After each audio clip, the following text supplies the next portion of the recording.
सत श्री अकाल जी, मैं डॉक्टर जसप्रीत सिंह भुल्लर फिजियोथैरेपिस्ट। तुसीं देख रहे हो डॉक्टर जस फिटनेस। यही वीडियो बहुत ही खास होने जा रही है क्योंकि इस वीडियो के विच आपां गल करांगे लैग वर्कआउट बारे। जिहड़े बंदे जिम जाते हैं उन्होंने वास्ते बहुत ही ज़्यादा इन्फॉर्मेटिव वीडियो है ये, स्पैशली बिगनर्स वास्ते जिहड़े चाहुंदे ने कि वधिया बॉडी बिल्ड करनी है या वधिया लैग्स होण, जिन्हां दी लत्तां पतलियां ने, लत्तां नूं बिल्ड करना चाहुंदे हैं, उन्हां वास्ते लैग वर्कआउट। लैग वर्कआउट करना क्यों जरूरी है, सब तो पहलां आपां इस ते गल करांगे। देखो टैस्टोस्टेरोन आपां सब नूं पता, जिहड़े बंदे जिम जाते हैं उन्होंने तो स्पैशली पता होना, बंदियां दे विच टैस्टोस्टेरोन नाम का हार्मोन हुंदा है ते ओह हार्मोन ने अपनी ओवरऑल सारी बॉडी की बनतर नूं बनाउणा हुंदा, स्ट्रैंथ देनी हुंदी है बॉडी नूं, मसल्स हो गए, टिश्यूज़ हो गए, बॉडी के सैल्स हो गए, वो सारे बनाउण दे विच टैस्टोस्टेरोन हार्मोन का काफ़ी योगदान हुंदा है। ते मसल नूं वड्डे करन वास्ते, मसल दे पूरे शरीर के मसल नूं वड्डे करन वास्ते टैस्टोस्टेरोन हार्मोन का हाई होना या उहदा सही काम करदे होना बहुत ज़्यादा जरूरी हुंदा। तो टैस्टोस्टेरोन हार्मोन नूं सही काम कराउण वास्ते, उहनूं बूस्ट करन वास्ते लत्तां दा वर्कआउट सब तो वध जरूरी है। दूसरे नंबर पर चीज़ आ जाती है थोड़ी स्लीप, तुसीं साउंड स्लीप लो, गुड स्लीप लो, पर सब तो पहला काम आ जाता लत्तां दा वर्कआउट। लैग की एक्सरसाइज का एक होर सब तो वड्डा फायदा यह है, यह थोड़े अंदर विटामिन डी नूं वधाउंदी है। मतलब जे विटामिन डी घट है तो विटामिन डी वधूगा तुहाडा जे तुसीं लैग वर्कआउट करते होवोगे। तो लैग वर्कआउट दे विच भी कंपाउंड मूवमेंट ऐड करनी बहुत ज़्यादा जरूरी है। कंपाउंड मूवमेंट उहनूं बोलदे आ जिहड़ी आपां राड़ ना करदे हुंदे हैगे। ओलंपिक राड़ दे नाल मूवमेंट जिहड़ी भी करोगे तुसीं, स्क्वाट्स हो गए, डेडलिफ्ट हो गया, बेंच प्रैस हो गई, शोल्डर प्रैस हो गया, उहनूं आपां कंपाउंड लिफ्टिंग्स बोलते हैं, कंपाउंड मूवमेंट्स बोलते हैगे। तो कंपाउंड मूवमेंट दे विच कदे भी कोई एक मसल का काम नहीं हुंदा, पूरी बॉडी के मसल्स का जोर लग रहा होंदा। चाहे वो आप कोई भी मूवमेंट कर रहे हैं, चाहे शोल्डर वास्ते कर रहे हैं, चाहे बैक वास्ते कर रहे हैं, चाहे पट्टां वास्ते कर रहे हैं, अगर वो कंपाउंड मूवमेंट होगी तो वो ओवरऑल पूरी बॉडी के मसल्स काम करते हैं। बस डोमीनेंट मसल 2-4 होंदे ने जिहड़े वो मेन होंदे ने, जिन्हां ते प्रेशर जा रहा होंदा। बोन डेंसिटी, हड्डियां के ढांचे नूं मजबूत करने वास्ते, हड्डियां की डेंसिटी नूं मजबूत करने वास्ते लिफ्टिंग करनी बहुत ज़्यादा जरूरी है। लैग वर्कआउट जरूरी है तो कंपाउंड लिफ्टां करनियां जरूरी ने। लैग वर्कआउट दे विच जे आपां गल करिए सब तो पहली एक्सरसाइज की, तो सब तो पहलां तुसीं सिटअप्स करने हैं। सिटअप्स के 20-20 के 3 सैट लगा लो, 4 सैट लगा लो। मूवमेंट स्लो रखनी है, फुल रेंज दे विच जाके होना, पूरा थल्ले बैठ के उठना। 60, 70, 80, 100 रैपीटेशन तक तुसीं ये कर सकते हो। ये तुहाडा एक तरह का वार्म अप हो जाऊगा। लैग वर्कआउट करते टाइम एक होर गल का ध्यान रखना है कि जदों भी तुसीं स्क्वाट्स करके हटते हो या लैग प्रैस करके हटते होगे तो उस तो बाद तुहानूं 30 सेकंड लई हैंगिंग करनी जरूरी है। वो थोड़ी जो स्पाइन के उत्ते प्रेशर आया होंदा ड्यूरिंग वर्कआउट उन्होंने रिलीज़ कर देंगे हैं। आपां वड्डे वड्डे बॉडी बिल्डर देखे, रॉनी कोलमैन, उन्होंने स्पाइन की सर्जरी हुई हैगी। स्पाइन के मणके बहुत ही ज़्यादा सीवीयरली, बहुत ही ज़्यादा बुरे तरीके नाल कंप्रैस हो गए सी। हुण अजकल वो अपनी एक्टिविटी कर रहे हैं, वधिया नॉर्मल लाइफ स्टाइल दे विच वापस आ रहे हैं। तो यह इदां दी कॉम्प्लीकेशनस बाद दे विच ना आउण, तां उन्हां नूं अवॉइड करन वास्ते जिवें जो आपां बॉडी नूं कर रहे हैं उसका ओपोजिट देना भी जरूरी होंदा थोड़ा बहुता, ताकि बैलेंस बनया रहे। जिवें आपां पुश वाली मूवमेंट दी तो उस दिन आपां पुल मूवमेंट भी करांगे। फॉर एग्जाम्पल आपां स्क्वाट्स दे विच मोढियां दे उत्ते राड़ रख के प्रेशर पाया, सारी रीढ़ की हड्डी के उत्ते प्रेशर गया, तो जिवें स्क्वाट्स की एक्सरसाइज खत्म होंदी है उस तो बाद 30-40 सेकंड के 2-3 रैपीटेशन हैंगिंग दे करो, डैड हैंग दे करो, कंप्लीट बॉडी नूं ढिल्ला छड्ड दो, स्पाइन नूं डीकंप्रैस होण दो। जे तुहाडे कोलों 20 रैपीटेशन दे 3-4 सैट नहीं हो रहे, उठ के बैठक दे, सिटअप्स दे, बैठकां कहते हैं जिन्हां नूं आपां बैठकां जे इन्नियां कि नहीं लगदियां, फिर तुसीं हले वेट बहुत ही हिसाब नाल चूज़ करना गा कि कितना क वेट चकना गा। मैं तो तुहानूं ये सलाह दूंगा कि तुसीं खाली रॉड ते या फिर डंबल जो 5 किलो के या 2.5 किलो के डंबल्स होंदे ने उन्हां तो शुरुआत करो। तो हौली हौली डे बाय डे जिमें जिमें तुसीं एक्सरसाइज करते जाओगे तो प्रोग्रैस होंदी जानी हैगी, स्ट्रैंथ भी वधदी जानी है, तो वेट चक्कण की कैपेसिटी भी वधदी जानी है। पहली एक्सरसाइज जो लैग वर्कआउट दे विच आऊ अपनी वो है स्क्वाट्स। स्क्वाट्स बारबल स्क्वाट्स करने, तुसीं राड़ नूं मोढे ते रख के करने आ। इहदे विच ध्यान रखना तुसीं कि जिहड़ी तुहाडी रॉड हैगी वो इत्थे ना होवे, गर्दन दे नेड़े ना होवे, 7वां मणका इत्थे हुंदा अपना, जिथे आपां नूं कुछ बाहर जिहनूं निकलिया फील हुंदा तो उस तो थल्ले होनी चाहिए रॉड। मतलब तुहाडे ट्रैपीजियस मसल दे मिड दे विच होवे रॉड, ठीक है। चैस्ट बाहर होनी चाहिए है। तो इस पोजीशन दे विच रह के तुसीं स्क्वाट्स करने हैं। नीचे नूं जाओगे, ध्यान रहे कि गोडियां नूं तुसीं अंदर बाहर नहीं होण दोगे। जिहड़ी डायरैक्शन दे विच तुहाडे पब जा रहे ने, तुहाडीआं उंगलां जा रहीआं ने, वो डायरैक्शन दे विच ही गोडे जाणगे। स्टांस तुसीं क्लोज भी रख सकते हो, पैरां नूं नेड़े भी करके भी कर सकते हो, फिर तुहाडा क्वाड्रीसैप दा जोर ज़्यादा लगदा है, पट्टां दा जोर ज़्यादा लगदा है। जे तुसीं स्टांस नूं चौड़ा करदे हो, पैरां नूं चौड़े करके करदे होगे तो इहदे नाल नाल तुहाडे हिप्स मसल का भी काम हुंदा गा, क्वाड्रीसैप दा जोर लगदा ही लगदा गा। ते इहदे तुसीं 5-5 रैपीटेशनां दे 5 सैट करने हैं। मतलब 25 रैपीटेशन तुसीं वेट दे नाल करने, वेट उन्ना क चूज़ करना कि तुसीं 10 रैपीटेशन ला सको। ਤਾਂ ਤੁਸੀਂ 5 ਲਾਉਣੇ ਨੇ, ਮਤਲਬ weight ਤੁਸੀਂ ਲੋਡ ਤੋਂ ਵੱਧ ਹਲਕਾ ਰੱਖਣਾ ਹੈ। ਅਗਲੀ ਐਕਸਰਸਾਈਜ਼ ਆ ਜਾਂਦੀ ਹੈ ਰਿਵਰਸ ਲੰਜਸ। ਇਹਦੇ ਵਿੱਚ ਡੰਬਲ ਨਾ ਕਰਾਂਗੇ, ਪਹਿਲਾਂ ਆਪਾਂ ਇਹਨੂੰ ਦੋਨੇ ਪੈਰਾਂ ਨੂੰ ਨੇੜੇ ਨੇੜੇ ਰੱਖ ਕੇ ਖੜੇ ਹੋ ਜਾਣਾ। ਉਸ ਤੋਂ ਬਾਅਦ ਇੱਕ ਪੈਰ ਪਿੱਛੇ ਲੈ ਕੇ ਜਾਓਗੇ ਤੇ ਗੋਡਾ ਥੱਲੇ ਲੈ ਕੇ ਜਾਓਗੇ। ਧਿਆਨ ਰਹੇ ਜਿਹੜਾ ਗੋਡਾ ਅੱਗੇ ਆ ਉਹ ਗੋਡਾ ਤੁਹਾਡਾ ਲੈਫਟ ਰਾਈਟ ਨਹੀਂ ਮੂਵ ਹੋਣਾ ਚਾਹੀਦਾ ਤੇ ਤੁਹਾਡੇ ਪੈਰ ਤੋਂ ਅੱਗੇ ਨਹੀਂ ਆਉਣਾ ਚਾਹੀਦਾ। ਜਿਹੜੀਆਂ ਪੈਰ ਦੀਆਂ ਉਂਗਲਾਂ ਨੇ, ਜਿੱਥੇ ਪੈਰ ਦਾ ਅੰਗੂਠਾ ਗੋਡਾ ਉਸ ਤੋਂ ਪਿੱਛੇ ਪਿੱਛੇ ਰਹੇ। ਬਾਡੀ ਦਾ ਪੋਸਚਰ ਸਿੱਧਾ ਰਹਿਣਾ ਚਾਹੀਦਾ ਹੈ। ਪਹਿਲਾਂ ਇੱਕ ਲੱਤ ਨੂੰ ਪਿੱਛੇ ਲੈ ਕੇ ਜਾਓਗੇ, ਫਿਰ ਅੱਗੇ ਲਿਆਓਗੇ, ਫਿਰ ਦੂਸਰੀ ਲੱਤ ਨੂੰ ਪਿੱਛੇ ਲੈ ਕੇ ਜਾਓਗੇ।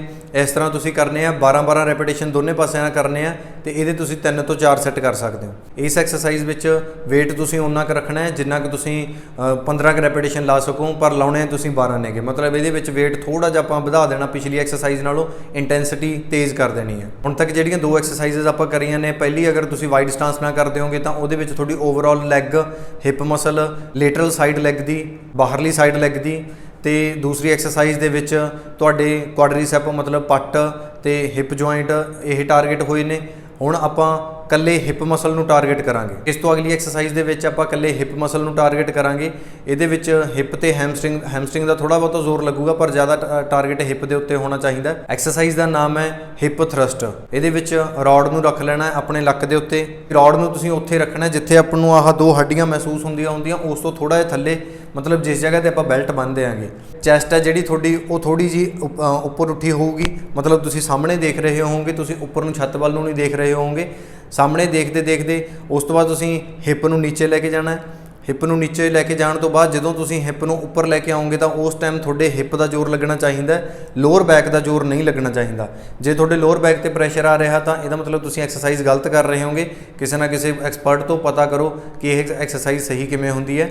ਤੇ ਇਹਦੇ ਵਿੱਚ ਤੁਸੀਂ ਗੋਡਿਆਂ ਨੂੰ ਕਿੰਨਾ ਕੁ ਮੋੜਨਾ ਕਿ ਜਿਹੜੇ ਤੁਹਾਡੇ ਗੋਡੇ ਨੇ ਉਹ 90 ਡਿਗਰੀ ਐਂਗਲ ਤੇ ਰਹਿਣ ਜਦੋਂ ਤੁਸੀਂ ਪੂਰਾ ਉੱਪਰ ਹੋਵੋਗੇ ਉਸ ਟਾਈਮ ਦੇ ਉੱਤੇ।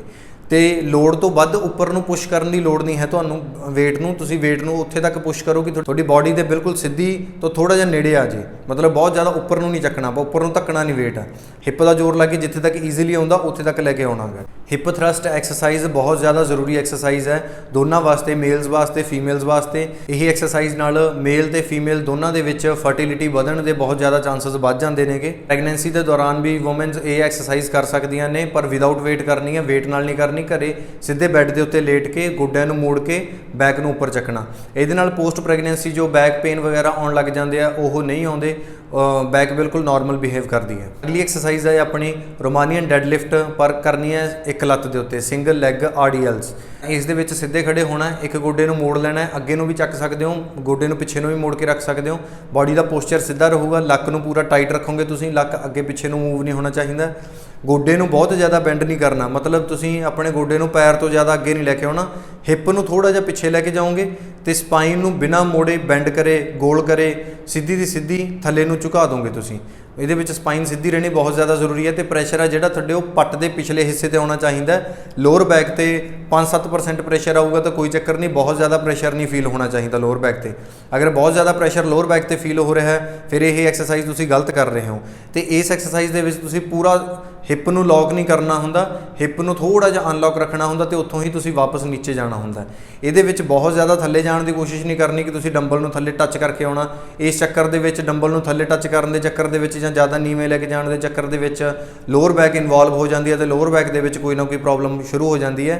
हैमस्ट्रिंग की एक्सरसाइज है तो हैमस्ट्रिंग नूं जिन्नी रेंज के हैमस्ट्रिंग काम कर रहा है उन्नी रेंज के ही तुसीं मूवमेंट करो।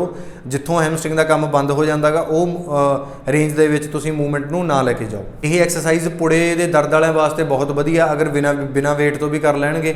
मैं ज़्यादातर पेशेंट्स जिहड़े मेरे को लैग पेन दे आउंदे हुंदे नेगे उन्हां दे प्रोटोकॉल दे विच ये एक्सरसाइज ऐड करदा हुन्ना जदों उन्हां दा पेन काफ़ी हद तक घट जांदा, मतलब जो प्रॉब्लम 5-4% रह जाती है उदों ये एक्सरसाइज उन्हां दे शेड्यूल दे विच ऐड कर दित्ती जांदी है। ते ये एक्सरसाइज जो बंदा करदा होऊगा उहनूं कदे भी हिप तो लैके पैर तक जिहड़ा दर्द चलदा हुंदा वो दर्द नहीं चलूगा। जिवें आपां पहिलां गल करी सी कि कोई भी लिफ्टिंग करनी हैगी जिहदे विच तुसीं वेट यूज़ कर रहे हो, स्पाइन दे उत्ते प्रैशर आ रहा, कंप्रैस हो रही है स्पाइन, ਮਣਕੇ ਕੰਪਰੈਸ ਹੋ ਰਹੇ ਨੇ ਤਾਂ ਉਸ ਤੋਂ ਬਾਅਦ ਡੀਕੰਪਰੈਸ਼ਨ ਜ਼ਰੂਰੀ ਹੈ। ਹੈਂਗਿੰਗ ਲੈਗ ਵਰਕਆਊਟ ਦੇ ਵਿੱਚ 2-3 ਵਾਰ ਕਰਦੇ ਰਹੋ, ਹਰੇਕ 1-2 ਐਕਸਰਸਾਈਜ਼ਾਂ ਬਾਅਦ ਹੈਂਗਿੰਗ ਕਰੋ, ਲਟਕ ਕੇ ਆਓ, 30-40 ਸਕਿੰਟ ਲਟਕੋ, ਬੋਡੀ ਨੂੰ ਰਿਲੈਕਸ ਕਰੋ, ਫਿਰ ਵਾਪਸ ਆਪਣੀ ਐਕਸਰਸਾਈਜ਼ ਕੰਟੀਨਿਊ ਕਰੋ। ਇਹ ਪਹਿਲਾਂ ਇੱਕ ਲੱਤ ਦੇ ਉੱਤੇ ਕਰਨੀ ਆ, ਫਿਰ ਸੇਮ ਦੂਸਰੀ ਲੱਤ ਦੇ ਉੱਤੇ। ਇਸ ਦੇ ਤੁਸੀਂ 12-12 ਰੈਪੀਟੇਸ਼ਨ ਦੇ 3 ਸੈੱਟ ਕਰਨੇ ਆ ਦੋਨੇ ਲੈਗਸ ਦੇ ਨਾਲ। ਹਿਪ ਥਰਸਟ ਦੇ ਤੁਸੀਂ 12 ਰੈਪੀਟੇਸ਼ਨ ਦੇ 3 ਸੈੱਟ ਕਰੋਗੇ ਤੇ ਕੋਸ਼ਿਸ਼ ਕਰਨਾ ਹੈ ਕਿ ਲਾਸਟ ਰੈਪੀਟੇਸ਼ਨ ਹਰੇਕ ਸੈੱਟ ਦਾ ਤੁਸੀਂ 10 ਤੋਂ 15 ਤੋਂ 20 ਸੈਕਿੰਡ ਜਿੰਨਾ ਕੁ ਹੋਲਡ ਕਰ ਸਕਦੇ ਹੋਗੇ ਉਹਨਾਂ ਕੁ ਹੋਲਡ ਕਰੋ। ਉਹਦੇ ਨਾਲ ਨੈਕਸਟ ਟਾਈਮ ਤੁਹਾਡਾ weight ਚੱਕਣ ਦੀ ਕੈਪੈਸਿਟੀ ਵੱਧ ਜਾਂਦੀ ਹੈ। ਜ਼ਿਆਦਾਤਰ ਦੇਖੋ ਆਪਾਂ ਸੇਮ weight ਤੇ ਪ੍ਰੈਸ਼ਰ ਮਾਰੀ ਜਾਂਦੇ ਹਾਂ, ਜਾਂ ਫਿਰ ਜਦੋਂ weight ਇਨਕਰੀਜ਼ ਕਰ ਰਹੇ ਹੁੰਦੇ ਆਂਗੇ ਐਕਸਰਸਾਈਜ਼ ਦੇ ਵਿੱਚ ਤਾਂ ਉਦੋਂ ਆਪਾਂ weight ਤਾਂ ਜ਼ਿਆਦਾ ਪਾ ਲੈਂਦੇ ਹਾਂ ਪਰ ਆਪਣੀ ਮੂਵਮੈਂਟ ਖਰਾਬ ਹੋ ਜਾਂਦੀ ਹੈਗੀ, ਕਿਉਂਕਿ ਆਪਣੇ ਬਾਡੀ ਨੇ ਪ੍ਰੈਕਟਿਸ ਨਹੀਂ ਕਰੀ ਹੁੰਦੀ ਉਸ weight ਦੇ ਉੱਤੇ। ਪਹਿਲੀ ਵਾਰ ਆਪਾਂ weight ਚਕਵਾ ਰਹੇ ਹੁੰਦੇ ਤੇ ਜਦੋਂ ਚੱਕਣ ਦੀ ਕੋਸ਼ਿਸ਼ ਕਰਦੇ ਹਾਂ ਮੂਵਮੈਂਟ ਗਲਤ ਹੋ ਜਾਂਦੀ ਹੈ। ਪ੍ਰੋਗਰੈਸ਼ਨ ਕਰਨ ਦਾ ਸਭ ਤੋਂ ਵਧੀਆ ਹੱਲ ਇਹ ਹੈ ਕਿ ਜਿਸ weight ਤੇ ਤੁਸੀਂ ਐਕਸਰਸਾਈਜ਼ ਕਰ ਰਹੇ ਹੋ ਉਸ weight ਤੇ ਰੈਪੀਟੇਸ਼ਨ ਲਾਉਂਦੇ ਬਿਲਕੁਲ ਲਾਸਟ ਤੇ ਜਦੋਂ ਤੁਸੀਂ ਆ ਜਾਂਦੇ ਹੋ, ਲਾਸਟ ਰੈਪੀਟੇਸ਼ਨਸ ਤੇ ਆ ਜਾਂਦੇ ਹੋ, ਉਹ ਰੈਪੀਟੇਸ਼ਨਸ ਨੂੰ ਤੁਸੀਂ 10-20-30 ਸੈਕਿੰਡਸ ਵਾਸਤੇ ਹੋਲਡ ਕਰ ਲਿਆ ਕਰੋ।